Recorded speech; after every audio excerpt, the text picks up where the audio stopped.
Welcome to Lesson 4, all about your audience. Remember in Lesson 3, we picked our audience. You might remember my subtitle of that is The Real First Question Ken Always Asks in Every Coaching Session. And that subtitle is absolutely real. My clients have known for years. First thing out of my mouth when we're talking about a presentation or high stakes email, something that they really need to make an impression with, my first question is always, tell me about the audience, tell me what you know about the audience, because it drives everything. And obviously, picking your audience, that's only the start, right? We have to understand what makes them tick, and that brings us to this lesson. When your business is running full speed, you're probably going to have multiple audiences. You'll have the customers and the investors and the partners, and maybe you'll even have employees. What I promise you is this same handful of simple steps is going to be useful in creating the story for every one of these audiences that gives your idea the best chance to win. In Lesson 4, we're going to walk through simple, predictable steps to know what makes our audience do what they do. You'll sometimes hear me say that my goal in this section is to dissect the brain of the person I'm trying to persuade. I sort of hope that dissecting someone's brain doesn't sound too gross. I just want to remind myself we should not make assumptions about people if we want to persuade them. What we offer them is valuable. They need us. They also need to take some action to get what they want to get from us. They just don't know that yet. We're going to help them understand something so simple, so human. Doing what we need them to do is in their best interest. Doing what we need them to do will make their life better. We just need to connect the dots between what we offer and what they want. Our first step is pretty straightforward. We're back to list making. Let's make a simple list of our audience's desires. You have to get in someone's head a little bit to do this, so it will probably be a little harder than making the list of everything that made you special, that made your product special, that made your company special. That's your stuff. It's your head. So it's probably the easiest thing. What we're doing now is trying to get in someone else's head, so it's not as easy, but the good news is, again, it's just a simple list. There's no long writing, no careful wording, just a list of everything that matters to your audience. I encourage you to embrace the challenge of getting into your audience's head because I've got this secret for you. I actually love this part because what you're doing is remember I'm all about efficiency, right? You're doing two almost priceless things at one time. First is the obvious. Yes, you're creating a list that's going to save you time and make your story more effective. It's going to make your story more persuasive. But second, it is a staggeringly valuable exercise that will pay you dividends for months and years to come. Why? Because the more often you get yourself into the head of your audience, the better you become every single day. The desires of your audience, the desires of the people you need to influence, they become part of your instinct. So the first time you try this, sure, you're going to do the process exactly as I'm outlining. It's going to be manual and stepwise. But over time, your audience's needs become part of you. And when that happens, your ability to create persuasive stories that get people to do what you want, they become second nature. You'll find yourself able to connect your value to your audience's desires, even in conversations when you've had little or no time to prep.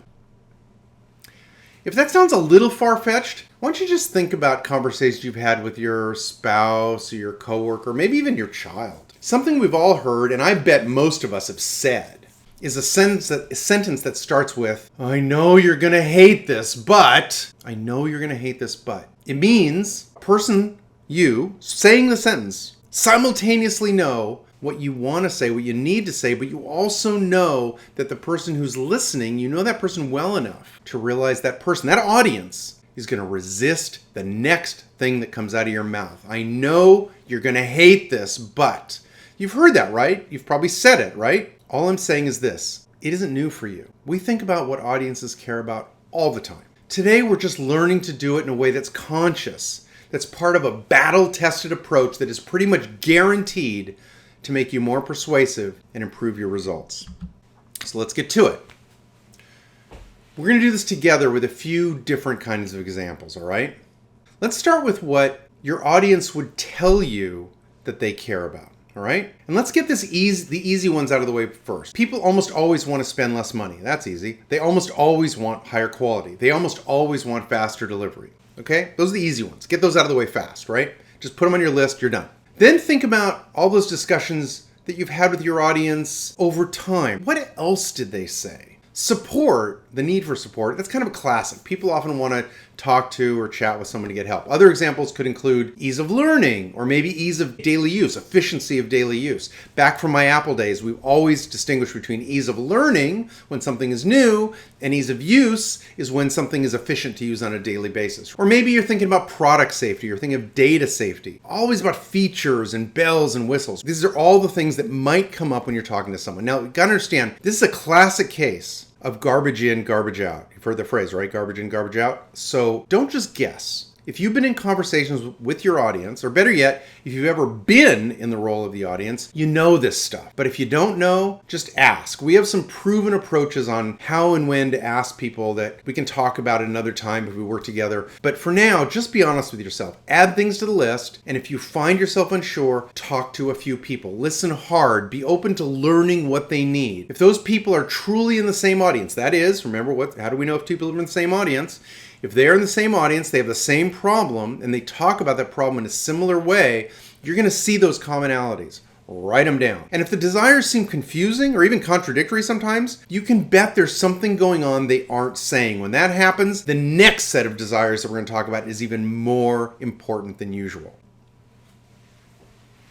Okay, we've just listed our most important things that our audience would say they need, right? But what aren't they telling us? What are those kind of private desires that our customer or some other audience, they would only tell us after they've known us and maybe trusted us for months, maybe even years? For most people, even people who actually believe they're making rational, fact-based decisions, these private, unspoken desires are way more important. If we want to be persuasive, we've got to understand these needs. If we don't even think about these deeper hidden desires, there's no way that our story is going to talk to them. If we skip them in our story, we are forcing our great idea to try to survive with one arm tied behind its back. It's not fair to our idea, so it's not fair to us. So how do we get started? We ask ourselves some questions. What makes our audience's life better? What makes it worse? Some things might be directly applicable to your product, like losing weight or spending less time on boring tasks or looking smarter in the eyes of their coworkers or their friends. But some things will be really different. They'll be super general, like maybe they just want more job security, or they're desperate for a promotion. They want to become an influencer or a thought leader on the web, or just somehow they want to get their boss to stop micromanaging them and get off their back. Here's my promise. Once we start the first draft of our story, if your offering satisfies your audience's unspoken desires, these more subtle unspoken desires, that is going to be the lead in your story.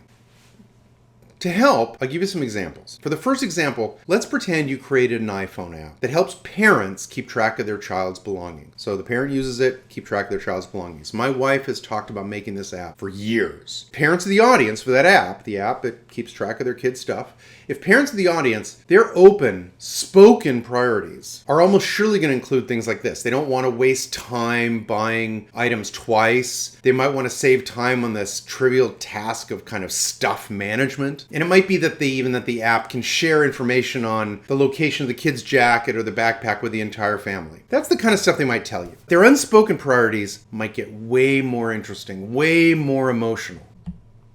They might include wanting a child to learn responsibility. They might want to appear to friends like they're in control of that craziness that we all feel about their home life. Or maybe they're just craving a few quiet minutes of sanity every day instead of spending those minutes looking under piles of clothing looking for a lost softball glove. Those are the unspoken. The spoken, literal.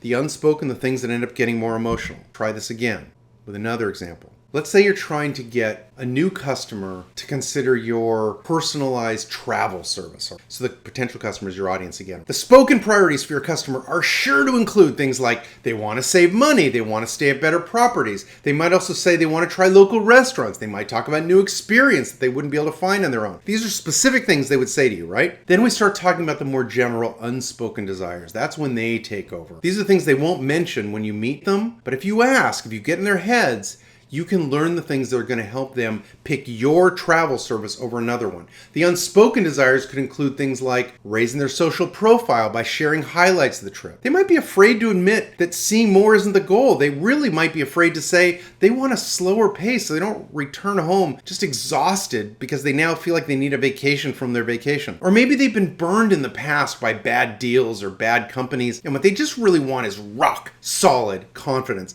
that nasty surprises from lost tickets to broken hotel air conditioning will somehow be prevented or just quickly and painlessly resolved. Let's do one more example. One big example, because we're going to circle back to our friends over at Simple Sprouts. Remember Simple Sprouts, right? This is this mythical seed company. They combine seeds and they soil and fertilizer. They put in little paper pods that are sort of like tea bags so that they're really easy to plant, right? Let's keep going with their story. So our friends at Simple Sprouts, they talk to some friends, they talk to family, they talk to early customers. They realized their most important customer, their most important audience was not the serious gardener. In fact, almost the opposite. They realized that their most important audience is actually the frustrated gardener, the gardener who's tried to grow so many things over so many years only to start the spring with high hopes and end in the summer and fall with brown, dead leaves and disappointment.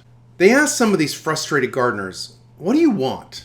And the results weren't terribly shocking in these spoken desires. The frustrated gardeners wanted seeds that would actually grow. They wanted a selection of plants. They even said they might be willing to pay a little bit more for the confidence that the plants would really grow, but not too much more.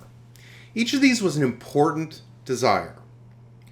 But our friends at Simple Sprouts, they knew there were unspoken desires too. So they started talking to people who sounded like they might fit with frustrated gardeners, but in a more casual setting, right? In other lessons, we'll talk about how to do this, but for now, assume they had enough casual conversations to get past those initial superficial spoken desires. And as usual, that's when the good stuff came out. It turns out these frustrated gardeners, they liked the idea of being a gardener way more than they actually liked gardening. Maybe you can relate. I actually know that I do relate to this. So their audience wants a garden, but they don't want to spend a lot of time there. But they do want to do something.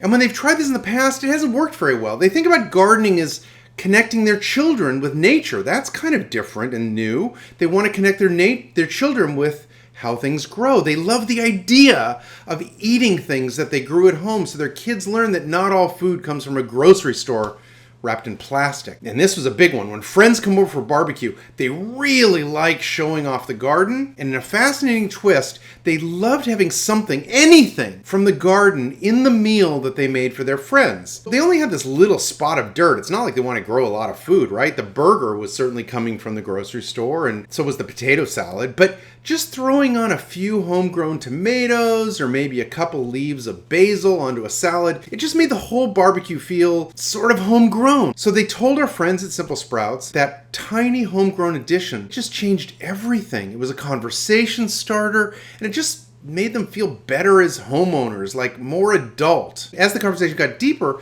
something else became clear. Frustrated gardeners don't actually like getting their hands dirty. I know that sounds funny, and it's not like they're afraid of dirt, but the dirty part of gardening was the least fun part of gardening. And finally, they've been burned by these gardening gimmicks before, so they don't want to be burned again, right? They want confidence before plunking down their money. Deep down, these frustrated gardeners also knew they'd be willing to spend a fair amount for success, because in their head, they already spend a fair amount of money at the grocery store on the same things they'd like to grow at home. So they could easily tell themselves they were almost sort of saving money, but they didn't want to feel stupid. They didn't want to spend money on something that wasn't going to work. Whether we're talking about an iPhone app, travel service, or a seed business, or your business, creating this simple list of spoken and unspoken desires is a straightforward step that we need to deliver your persuasive story. I'm going to ask you to do just one last step for this all about your audience lesson, and then we're going to be done. You have one audience desire list, but you have two kinds of desires, right? The spoken desires and the unspoken desires. Go back and circle the most important ones. If you don't know, that's totally okay. But if you do, then everything we do next is going to be easier. And when you do this for yourself, this is a process you want to do, all right? Ideally, just let the cream rise to the top. Ideally, you're going to have a total of, say, 3 to 5 desires that rise to the top. Some are spoken, some are unspoken. 3 to 5 desires your audience cares cares about, obsesses over, maybe even fears a little bit, all right? 3 to 5 items that will become the stars for the next step in the next lesson, all right? For now, go ahead and just circle them, all right? Remember, we can always A-B test this in the future. In today's world, A-B testing has gotten so easy that sort of direct head-to-head testing of which version of your story works best, it ought to be part of your strategy anyway, all right? So let's just look at it for our friends at Simple Sprouts, all right? So for Simple Sprouts, it starts with the basics, that the seeds should grow. That's obviously a really big deal, right? The seeds need to grow. All right, so saving time and not getting dirty, those both kept coming up. And they're also a perfect match for what's special about seed sacks, right? So they make the list. And even though I wrote down eat and serve like they were separate things in my list, I realized they're really the same. And they're important, so we're going to circle that one. Finally, when something emotional keeps coming up, like connecting children with nature, you can bet that's going to be a motivator for at least some people. So I circled the top 5 desires of my frustrated gardener. Finally, I did one last thing. I double circled take less time because it seemed to come up as the most important reason, the most important driver, the most important desire for this busy, frustrated gardener. As usual, if you're not sure which one is most important, don't let it slow you down. You can always try your story with people. You're going to do that anyway and see what gets them most excited. But right now, we think this take less time, way less time, think that's going to be the most important. You'll notice that most of the top desires are in the unspoken group. I'm not saying that's always going to happen, but I promise that the unspoken desires are likely to have more emotional power over your audience. So if you can discover them, if you can discover those unspoken desires, and if you can satisfy them, you're almost always going to have a more powerful, persuasive story. And just like that, we are at the end of lesson 4. You've now got 2 parallel lists that are like gold. For a great Thanksgiving, you need turkey and stuffing. For apple pie, you need apples and crust. For a killer taco, you need a tortilla and a great filling. Now that I look at this, it's possible I was kind of hungry when I made this slide. But it doesn't matter. It's still right. For a persuasive story, you need exactly what you've got. A list of all the things that make your business special and all your audience's deepest desires. We are in such a powerful position right now. We know all the things that make our idea and our company really special. And we only need to do that once. And we also know about our audience, right? We know their deepest desires. And by the way, we only have to do that once per audience too. These are the treasures that we need to persuade people to do what we need to do in order for us to give them what we know they really want.